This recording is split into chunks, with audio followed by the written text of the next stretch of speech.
Moi, c'est Jean-Paul Wallace, styliste de mon état. J'ai abandonné le cursus scolaire et en classe de terminale. Je me suis demandé, ou du moins je me suis dit qu'il fallait que je fasse quelque chose de ma vie. Et c'est dans ce sens-là que j'ai embrassé ce métier. Et c'est quelque chose qui me plaît beaucoup, même s'il faut dire qu'il y a pas mal de contraintes là-dedans, surtout dans la pratique. C'est intéressant ce que vous racontez parce que vous avez quand même à un moment arrêté les études, mais vous êtes pris en main, vous n'avez pas voulu rester à la maison et tout ça. Est-ce que vous avez raconté des difficultés que vous pouvez nous dire? Oui, au début, ça a été quand même un peu rigolo, si je peux dire, parce que voir les amis continuer et toi, pendant un temps à la maison, parfois ça faisait rire, parce que tu vois les amis qui rentrent du campus et toi tu les attends tout bonnement. Bon, on te dit, ben, toi Jean-Paul, qu'est-ce que tu as foutu de ta journée et tout. Et parfois c'est rigolo, mais tu te rends compte aussi qu'on se fout un peu de toi. Et de là, je me suis dit, ben, il fallait pas que je reste comme ça, il faut que je trouve quelque chose à faire. Et voilà, je me suis lancé par l'inspiration, il faut dire aussi, parce que on peut se lancer dans toute autre chose sans vraiment l'aimer. En t'entendant parler, on ressent qu'il y a eu quand même des étapes intéressantes, des occasions où tu as été heureux, où tu as connu la joie. Est-ce que tu peux nous raconter un peu? Bon, les moments de joie, je les vis toujours. Ça, pour être sincère, les moments de joie, je les vis toujours. Comme là, actuellement, je vais finir un travail et une fois que la personne va l'apporter, quand elle l'apportera, une fois que le travail sera exact sur elle, ça me procure une certaine joie. Et tout enfant, j'aspirais à être architecte.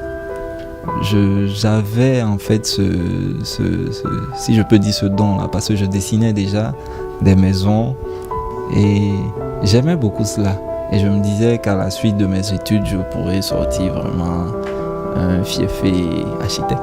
Dans le stylisme, il y a aussi cette chose-là, dessiner, essayer de créer, d'aller de l'avant, de changer les choses. Et voilà, on est toujours dans le même moulage là, ce même quelque chose qui rapproche. Ouais, voilà, donc je m'y plains pas quand même. J'ai eu certaines mésaventures quand même par rapport à ce boulot. J'ai eu à perdre une amie, une compagne, juste parce que elle trouvait que bon, monsieur n'a pas de revenu fixe.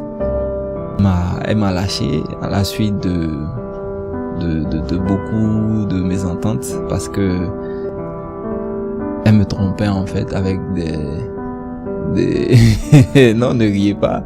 Elle me trompait avec ses camarades, ses amis étudiants. Et je peux dire que mon travail m'a un peu m'a remis un peu en cause parce que je me demandais si c'est vraiment ce boulot-là qui va m'affranchir demain. Lorsque ça m'est arrivé, je me suis posé beaucoup de questions parce qu'elle remettait en fait beaucoup de choses en cause. Mon rêve, c'est celui-là qui demain n'a pas à penser au futur. Waouh, intéressant ça. C'est du genre ce jeune, plus ou moins accompli, avec le juste nécessaire. Ouais, c'est ça. Et aujourd'hui, ta vie? Ma vie d'aujourd'hui, je peux dire grâce à Dieu, elle est assez moyenne. Et elle me plaît comme ça.